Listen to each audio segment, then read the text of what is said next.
നമസ്കാരം. ഇന്ത്യൻ ഭരണഘടനയുടെ പലയിടങ്ങളിലും മൗനങ്ങൾ ഒളിപ്പിച്ചു വച്ചിട്ടുണ്ട് എന്നത് ഭരണഘടനാ സംബന്ധമായിട്ടുള്ള വിഷയങ്ങളെക്കുറിച്ച് ചർച്ചകൾ വരുമ്പോഴാണ് പൊതുസമൂഹം മനസ്സിലാക്കുന്നത്. പൊതുസമൂഹം മാത്രമല്ല, നിയമസഭവും അത് മനസ്സിലാക്കുന്നത് ആ സമയത്താണ് എന്ന് വേണം നമുക്ക് തിരിച്ചറിയാൻ. കഴിഞ്ഞ കുറച്ച് ദിവസങ്ങളായി സുപ്രീം കോടതിയിലും അതേപോലെ പാർലമെൻറ്റിലും ഈ വിഷയത്തെക്കുറിച്ചുള്ള ചർച്ചകളൊക്കെ നടക്കുന്നുണ്ട്. അതിൻ്റെ ബഹിർസ്ഫുരണങ്ങൾ പുറത്തു വരികയും ചെയ്തിരുന്നു. സുപ്രീം കോടതി കഴിഞ്ഞ ദിവസം നടത്തിയൊരു വിധി പ്രസ്താവന വളരെ വിവാദപരമായി പിന്നീട് ഭരണകക്ഷികൾ കൊണ്ടാടിയിരുന്നു എന്നത് നമുക്കറിയാവുന്ന കാര്യമാണ്.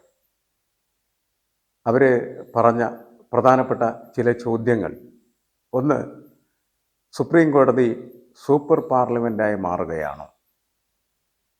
രാഷ്ട്രപതിക്കും ഗവർണർമാർക്കും നിർദ്ദേശങ്ങൾ കൊടുക്കാനായിട്ട് സുപ്രീം കോടതിക്ക് അധികാരമുണ്ടോ?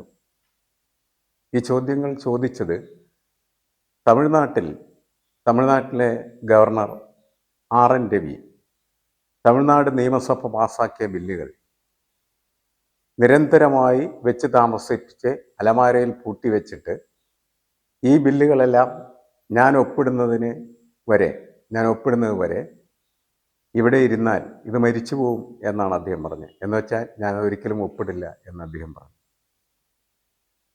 അത്തരമൊരു പ്രസ്താവന ഉണ്ടായ സാഹചര്യത്തിലാണ് തമിഴ്നാട് സുപ്രീം കോടതിയെ സമീപിക്കുകയും സുപ്രീം കോടതി വിഷയം ഗഹനമായി പരിശോധിക്കുകയും ഈ സമീപനം ശരിയല്ല എന്ന് കണ്ടെത്തുകയും അത് തിരുത്താൻ വേണ്ടിയുള്ള സമീപനങ്ങൾ ആരംഭിക്കുകയും ചെയ്തു. അങ്ങനെയാണ് ഗവർണർമാർക്കും മാത്രമല്ല രാഷ്ട്രപതിക്കും നിയമസഭയും പാർലമെൻറ്റുമൊക്കെ പാസ്സാക്കി വിടുന്നതായ ബില്ലുകൾ പരിശോധിച്ച് അംഗീകരിക്കുന്നതിനും തിരിച്ചയക്കുന്നതിനും ഒരു സമയപരിധി വേണം എന്ന് പ്രഖ്യാപിച്ചു. അത് നിലവിലുള്ള ഭരണകൂടത്തെ ഒരിക്കൽ പോലും ഇഷ്ടപ്പെടുത്തുന്ന കാര്യമായിരുന്നില്ല. അതുകൊണ്ട് അവർ അതിനെതിരെ പ്രതികരിച്ചു. ആദ്യം നമ്മൾ ആ പ്രതികരണം കേട്ടത് കേരള ഗവർണർ ആർലേക്കറിൽ നിന്നായിരുന്നു. പിന്നീട് ഉപരാഷ്ട്രപതിയും അതിനെതിരെ സംസാരിക്കുന്നത്. കാരണം ഇങ്ങനെ ഒരു വിധി പ്രസ്താവിക്കാൻ സുപ്രീം കോടതിക്ക് അധികാരം നൽകുന്നത് ഭരണഘടനയുടെ 142 വകുപ്പാണ്. 142 വകുപ്പ് കംപ്ലീറ്റ് ജസ്റ്റിസിന് വേണ്ടി നിലനിൽക്കുന്ന ഒരു സംവിധാനമാണ്. സമ്പൂർണമായ നീതി അത് നിർവഹിക്കുന്നതിന് വേണ്ടി ചില സമയങ്ങളിൽ സുപ്രീം കോടതിക്ക് പ്രത്യേക അധികാരങ്ങൾ നൽകും. ആ അധികാരം ഉപയോഗിച്ചാണ് സുപ്രീം കോടതി ഭരണഘടനയിലെ ആ മൗനത്തെ ഇല്ലാതാക്കിയത്. ആ മൗനം എന്ന് പറയുന്നത് ഗവർണർമാർക്കും രാഷ്ട്രപതിക്കും നിയമസഭയും പാർലമെൻറ്റും പാസ്സാക്കുന്നതായിട്ടുള്ള ബില്ലുകളിൽ ഒപ്പുവെക്കുന്നതിന് സമയപരിധി ഇല്ല എന്നുള്ളതാണ് ഭരണഘടനയുടെ മൗനം. അത് പരിഹരിക്കാനായിട്ട് യഥാർത്ഥത്തിൽ സുപ്രീം കോടതി മുന്നിട്ടിറങ്ങേണ്ടി വന്നു. അവിടെയുള്ളൊരു പ്രശ്നം, നിയമസഭയും പാർലമെൻറ്റും ജനാധിപത്യത്തിൻ്റെ വളരെ പ്രധാനപ്പെട്ട ഭാഗങ്ങളാണ്. ആ സംവിധാനങ്ങളുടെ പ്രവർത്തനത്തെ തടസ്സപ്പെടുത്തുന്ന തരത്തിൽ ഗവർണർമാരും രാഷ്ട്രപതിയും പ്രവർത്തിക്കാൻ പാടുണ്ടോ എന്ന ചോദ്യമാണ് വളരെ കാലത്തേക്ക് നിയമസഭയോ പാർലമെൻറ്റോ പാസ്സാക്കിയ ബില്ല് പിടിച്ചുവെക്കുന്ന സമ്പ്രദായം എന്നതാണ് യഥാർത്ഥത്തിൽ സുപ്രീം കോടതി മുന്നോട്ട് കൊണ്ടുവന്ന വാദം. ആ വാദത്തെ അത്ര എളുപ്പത്തിൽ തള്ളിക്കളയാൻ സാധ്യമല്ല. അതുകൊണ്ട് ആ ഭാഗം മറച്ചു വെച്ച് രാഷ്ട്രപതിയെയും ഗവർണർമാരെയും ചോദ്യം ചെയ്യാൻ സുപ്രീം കോടതിന് അധികാരമുണ്ടോ എന്ന ചോദ്യത്തിലേക്ക് BJP അവരുടെ ചോദ്യത്തെ തിരിച്ചുവിടുകയാണ് ചെയ്തത്. കുറച്ച് ദിവസങ്ങൾ കടന്നുപോയി. അതിനിടയിൽ യുദ്ധം വന്നു. പ്രശ്നങ്ങളുടെ ശ്രദ്ധ മറ്റൊരു തലത്തിലേക്ക് മാറി. വീണ്ടും ആ വിഷയത്തിലേക്ക് ശ്രദ്ധ കൊണ്ടുവന്നത് രാഷ്ട്രപതിയാണ്. രാഷ്ട്രപതിക്ക് 143 വകുപ്പ്, ഇന്ത്യൻ ഭരണഘടനയുടെ 143 വകുപ്പിലെ 1 വകുപ്പ് അനുസരിച്ച് ചോദിക്കാവുന്ന ചോദ്യങ്ങളുണ്ട്. രാഷ്ട്രപതിക്ക് ചോദിക്കാം, സുപ്രീം കോടതിക്ക് അതിന് മറുപടി പറയാം. ഇങ്ങനെ രാഷ്ട്രപതി സുപ്രീം കോടതി ചോദിക്കുന്ന ചോദ്യങ്ങളെ റഫറൻസ് എന്നാണ് വിശേഷിപ്പിക്കാറ്. റഫറൻസുകൾക്ക് വേണമെങ്കിൽ സുപ്രീം കോടതിക്ക് ഉത്തരം പറയാം, ഉത്തരം പറയാതിരിക്കാം. അത് സുപ്രീം കോടതിയുടെ വിവേചനാധികാരം. സുപ്രീം കോടതി പറയുന്ന ഉത്തരത്തെ തള്ളുകയോ കൊള്ളുകയോ ചെയ്യാം. അത് രാഷ്ട്രപതിയുടെ വിവേചനാധികാരം. അങ്ങനെ രണ്ടുപേർക്കും പ്രത്യേക തരത്തിലുള്ള വിവേചനാധികാരം നിലനിൽക്കുന്ന ഒരു സംവിധാനമാണ് ഈ റഫറൻസ് എന്ന് പറയുന്നത്.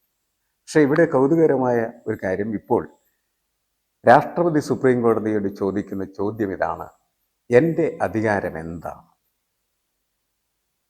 അത് അപൂർവത്തിലപൂർവമായ ഒരു റഫറൻസാണ്. സ്വന്തം അധികാരം നിർവചിച്ചു തരാനായിട്ട് സുപ്രീം കോടതി ആവശ്യപ്പെടുകയാണ് ചെയ്യുന്നത്. ഞാൻ എൻ്റെ മുന്നിലെത്തുന്ന നിയമം പാസാക്കിയ ബില്ലുകളിൽ ഒപ്പിടുന്നതിന് കാലപരിധി നിശ്ചയിക്കാനായിട്ട് ഭരണഘടന പറഞ്ഞിട്ടുണ്ട്. അങ്ങനെ ഏതാണ്ട് 14 ചോദ്യങ്ങളാണ് പുതിയ റഫറൻസായിട്ട് സുപ്രീം കോടതിയുടെ മുന്നിൽ രാഷ്ട്രപതി വെച്ചിരിക്കുന്നത്. ഈ ചോദ്യങ്ങൾക്ക് ഉത്തരം കിട്ടുമോ ഇല്ലേ എന്നുള്ള കാര്യം ഈ വരുന്ന ദിവസം തിങ്കളാഴ്ചയോ ചൊവ്വാഴ്ചയോ ഒക്കെ ആയിരിക്കും നമുക്ക് മനസ്സിലാക്കാനായിട്ട് കഴിയും. പക്ഷേ നമ്മളതിൻ്റെ ചരിത്രം പരിശോധിച്ചാൽ ചില ഘട്ടങ്ങളിലൊക്കെ സുപ്രീം കോടതി അതിന് ഉത്തരം കൊടുക്കാതിരുന്നിട്ടുണ്ട്. രാജജന്മഭൂമിയുമായി ബന്ധപ്പെട്ട് രാഷ്ട്രപതി ഉയർത്തിയ റഫറൻസിനെ സുപ്രീം കോടതി മറുപടിയൊന്നും പറഞ്ഞില്ല. എന്നാൽ 1951 മുതൽ ഇങ്ങ് 2025 വരെയുള്ള ഒട്ടുമിക്ക റഫറൻസുകൾക്ക് മുഴുവനായോ പാതിയായോ കാൽഭാഗമായോ ഒക്കെ സുപ്രീം കോടതി ഉത്തരം പറഞ്ഞിട്ടുണ്ടെന്നുള്ളതും ഒരു വശമുണ്ട്. അപ്പോൾ വേണമെങ്കിൽ രാഷ്ട്രപതിയുടെ ഈ ചോദ്യത്തിന് ഉത്തരം നൽകുകയോ നൽകാതിരിക്കുകയോ ചെയ്യാം. എന്തായാലും ഇവിടെ ഉയരുന്ന പ്രധാനപ്പെട്ട വിഷയം എന്ന് പറയുന്നത് സുപ്രീം കോടതിയോ ഗവർണറോ അതേപോലെ തന്നെ രാഷ്ട്രപതിയോ ഏതാണ് മികച്ചത്, ആരാണ് അവസാന വാക്ക് എന്നുള്ള ചോദ്യമല്ല. പ്രധാനപ്പെട്ടത് നീതിപൂർവമായി എങ്ങനെയാണ് നമ്മുടെ സമൂഹത്തിനകത്ത് ന്യായം അത് സാക്ഷാത്കരിക്കാനായിട്ട് കഴിയുക എന്നുള്ളതാണ്. അപ്പോൾ നീതിപൂർവമായിട്ടുള്ള ഒരു ന്യായത്തിൻ്റെ പിന്നിൽ നിൽക്കുമ്പോൾ ഈ നിയമസഭയും പാർലമെൻറ്റും ഒക്കെ പാസ്സാവുന്ന ബില്ലുകൾ ഗവർണർമാരും രാഷ്ട്രപതിയും ഒക്കെ തടഞ്ഞു വെക്കുന്നത് ശരിയാണ്. അവർക്കത് പരിശോധിക്കാം.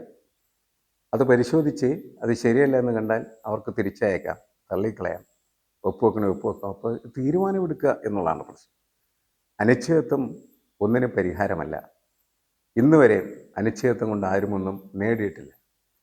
അപ്പോൾ ഈ ഡൂബിയസ് ക്യാരക്ടർ എന്ന് പറയുന്നത് ഒരു രാഷ്ട്രത്തിനോ ഒരു സമൂഹത്തിനോ വ്യക്തിക്ക് പോലും നല്ലതല്ല എന്ന തിരിച്ചറിവ് കൊണ്ട് ഇതിൽ വ്യക്തമായിട്ടുള്ള തീരുമാനം വരിക എന്നുള്ളതാണ് ഏറ്റവും പ്രധാനപ്പെട്ടത്.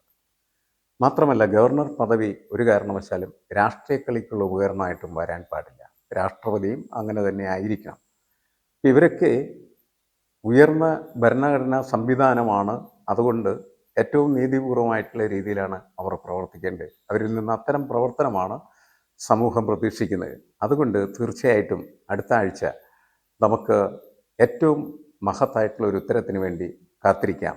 ഈ വിഷയത്തിൽ എന്താണ് ശരി, എന്താണ് രാഷ്ട്രപതിയുടെ അധികാരം, എങ്ങനെയാണ് അതിനെ സുപ്രീം കോടതി വ്യാഖ്യാനിക്കുന്നതും അതിന് ഉത്തരം നൽകുന്നതും അല്ലെങ്കിൽ ഉത്തരം നൽകാതിരിക്കുന്നതും എന്നൊക്കെ നമുക്ക് അടുത്ത ആഴ്ചയിൽ കാത്തിരുന്ന് കാണാം.